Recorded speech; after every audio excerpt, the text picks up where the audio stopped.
Seeing other people's potential is both a gift and a curse.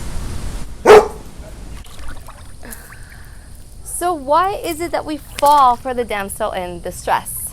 The truth is that damsel in distress, that person that you see their full potential, is actually a reflection of you.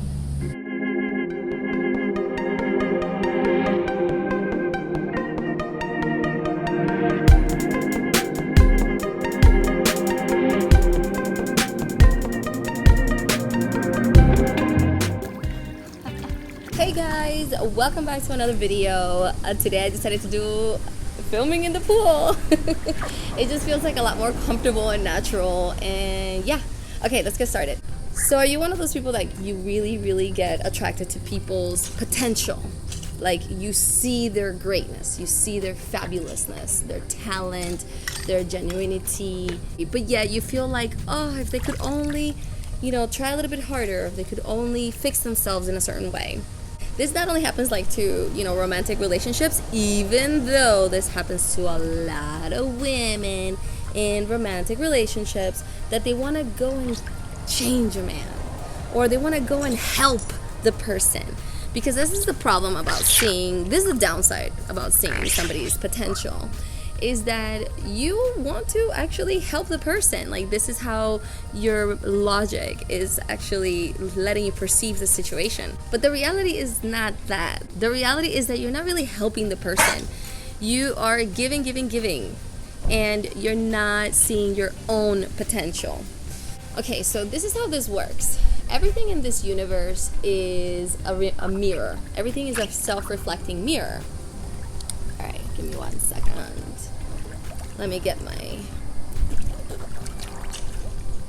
Okay. You'll get 2.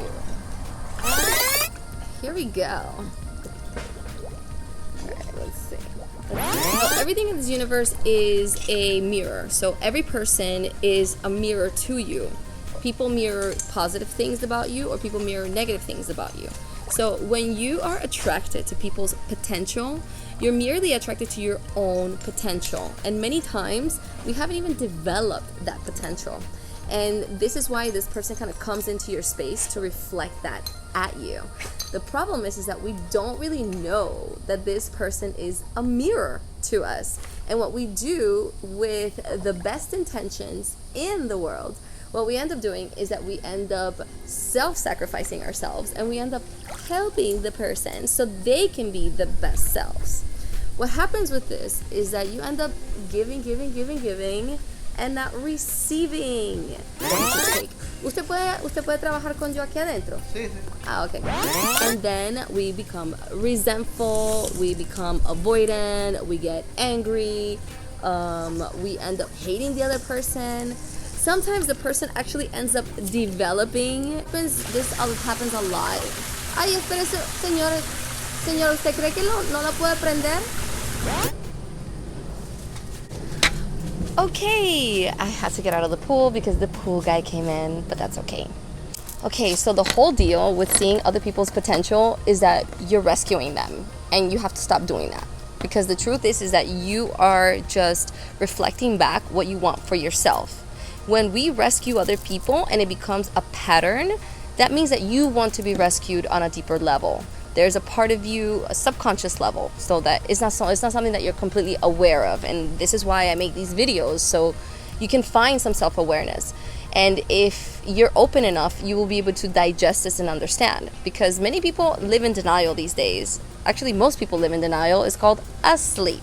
The truth is that when we see people's potential, and this happens way too fucking much, we tend to give way too much, and we tend to rescue them, and then it leaves us completely dry.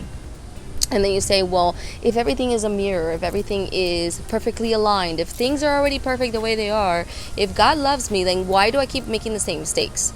Well, unfortunately, you're the one that is making them, and you're the one that is making those choices until you become dry enough that you say, I want something better for myself. I want something for me.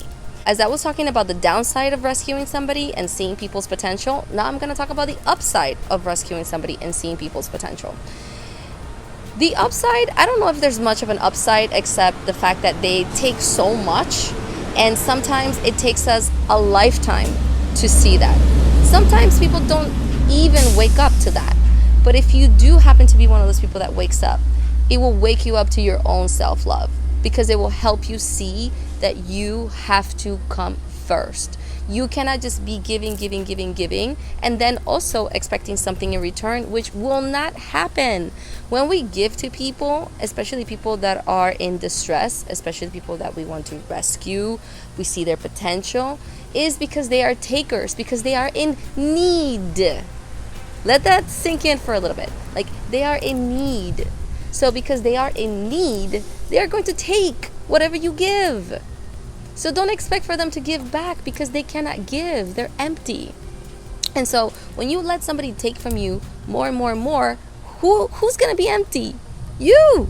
You're the one who's going to be empty. When we do this pattern, the purpose of this is for you to get out of that pattern, right? But when we do this pattern long enough, the upside is that it will help us awaken. Many times we awaken into bitterness. We say, I'm never going to rescue anybody. I'm never going to help anybody. We become bitter and resentful.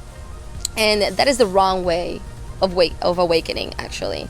The right way of awakening is saying, I had enough of this. I don't want to keep repeating this pattern. I don't want to keep dating the same people or having the same friends that take from me over and over again, right? It takes two to tango.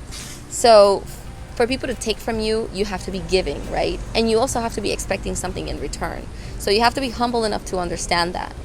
Once you understand that, you can move away from always giving too much and only focusing on yourself. At the end of the day, this is how we manifest the beautiful things that we want in life, by focusing on ourselves, loving ourselves. You can call it being selfish. We grew up in a society that we're told that if we think of ourselves first, we are selfish. So I totally understand where you're coming from, but that is not the reality. It's not selfish. You're not being selfish. You're being self-loving, and that's actually going to be my next video, self-loving. And so, yeah, guys, this is basically the upside and the downside of seeing other people's potentials. Even for somebody who's a coach right now, who has a lot of people that, go up to her or him or go up to you. Everybody wants the help, but nobody is willing to take the extra step, right? So sometimes we end up investing so much time and energy into somebody, and they never take those steps. It's actually a learning experience for you to understand when it is that you pull in and when is it that you pull out. Alright guys, well, I want to keep it like this. I hope you enjoyed this video. It's a little bit in your face, but I'll catch you guys next time.